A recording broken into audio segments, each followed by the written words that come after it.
આજે આપણે પાલક ચકલી બનાવીશું. તો આ નાનાને લઈને મોટા સુધીને બધાને આ પાલક ચકલી ભાવશે. તો આપણે આજે આ બટર વગર પાલક ચકલી બનાવીશું અને એ બી લોટ બાફ્યા વગર બનાવીશું. લોટ બાંધીને બનાવીશું, બાફાની ઝંઝટ વગર. હાય ફ્રેન્ડ્સ, આજે હું શેર કરીશ તમારી સાથે પાલક ચકલી બનાવવાની રેસીપી. તો એ આગળ ચોખાનો લોટ લઈ લીધો છે 250 આપણે, તો 1 કપ. હવે બાઇન્ડિંગ માટે આપણે બેસન એડ કરીશું અંદર 1/4 કપ. હવે મિક્સ કરી લઈશું. તો આ લોટને મેં ચારીને લીધો છે. હવે આ લોટને આપણે મિક્સ કરી લીધો છે, સાઈડમાં રાખીશું. પાલક લઈ દઈશું 100 ગ્રામ આપણે. હવે પાલકને આપણે ધોઈ લઈશું. તો અંદર પાણી એડ કરી દીધું છે. હવે સરસ એવું આપણે 2-3 પાણી એને ધોઈ લઈશું, જેથી બધો દળ નીકળી જાય.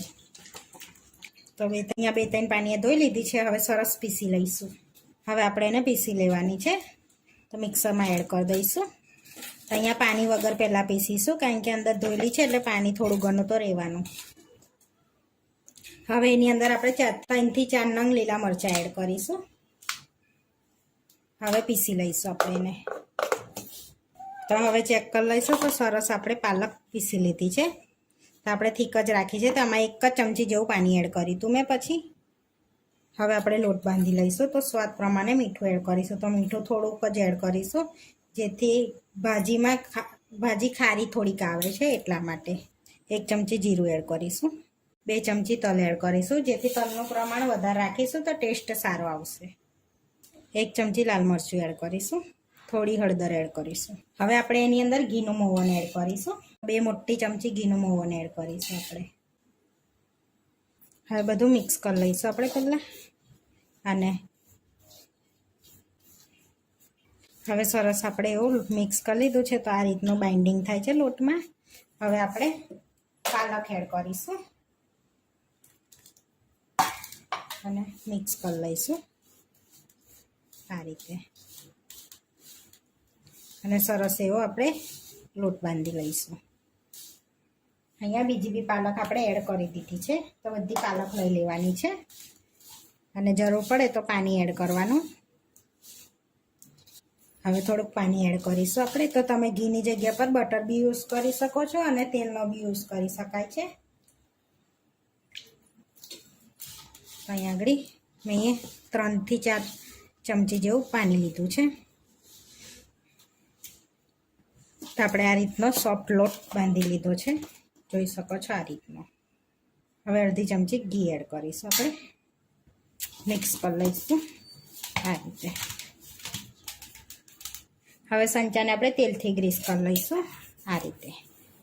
બધી બાજુ અંદરથી ચકરીને આપણે જારી લઈ લઈશું. તેને બી તેલવાળી કરી લઈશું અને બંધ કરી લઈશું. હવે અંદર લોટ ભરી લઈશું આપણે. તમે ઢીલો બી લોટ રાખી શકો છો ને આ રીતનો બી રાખી શકાય છે. હવે આ રીતે આપણે બધી ભરી દીધી છે. બધો સંચો ભરી લીધો છે. હવે આને બી આપણે તેલથી ગ્રીસ કરી લઈશું. આ નીચેની સાઈડ અને આ ઉપર, અને બંધ કરી લઈશું આપણે.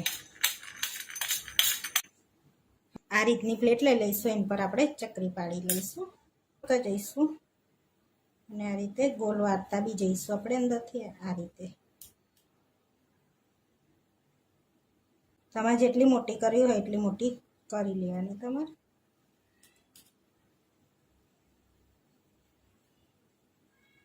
આ રીતે આપણે સેજ તોડી પછી લગાડી લેવાની આ રીતે. આપણે આ રીતની ચકલી બધી તૈયાર કરી લઈશું. અને આ રીતે ગોળ પાડતા ના ફાવે ને તો આ રીતે પહેલાં લાંબી એક કરી દેવાની. આ રીતની સ્ટીક બનાવી લેવાની આ રીતની. પછી આ સ્ટીકને આપણે આ રીતે જોઈન કરી લેવાની ગોલ શેપમાં આ રીતે. એટલે આપણી ચકરી રેડી થઈ જશે. આપણે બધી ચકરી રેડી કરી છે. હવે તરી લઈશું. તો અહીંયા તેલ ગરમ કરવા પહેલેથી મૂકી દીધું છે. તો તેલ ગરમ સરસ થઈ ગયું છે. તો હવે આપણે ચકલી એડ કરી દઈશું અંદર. આ રીતે એડ કરી દેવાની છે ચકરીને. તો ધીમા તાપે આપણે તરવાની છે ને. જે આ રીતે તરાઈને ઉપર આવે ને પછી પલટાવાની એને આપણે આ રીતે ધીમા તાપે તરાવા દેવાની છે, એટલે ક્રિસ્પી થઈ જાય સરસ. તો આપણે સરસ ચકરી તરી ગઈ છે. હવે આપણે પ્લેટમાં લઈ લઈશું. તો તો તેલ નિતારીને આપણે એને પ્લેટમાં લઈ લઈશું. તો જુઓ છો એકદમ ક્રિસ્પી અવાજ આવે છે. આ રીતે આપણે બધી ચકરીને તરી લઈશું. આપણે બધી પાલક ચકલી તરીને રેડી કરી દીધી છે. તો તોડીને બતા ક્રિસ્પી આપણે પાલક ચકલી બનીને રેડી થઈ ગઈ છે. હવે પ્લેટમાં આપણે સર્વ કરી લઈશું પાલક ચકલીને. તો પાલક ચકલી આપણી રેડી થઈ ગઈ છે. તો આ ચકરીને તમે સ્ટોર બી કરી શકો છો અને બાળકના લંચ બોક્સમાં બી આપી શકાય છે. તો આવા વિડીયો જોવા માટે મારી ચેનલને સબસ્ક્રાઈબ કરો, લાઈક કરો અને શેર કરો અને તમે જરૂરથી ટ્રાય કરો. ફરી મળીશું નવા વિડીયોમાં અને કોમેન્ટ કરીને જરૂરથી જણાવજો કે તમને આ મારી રેસીપી કેવી લાગી.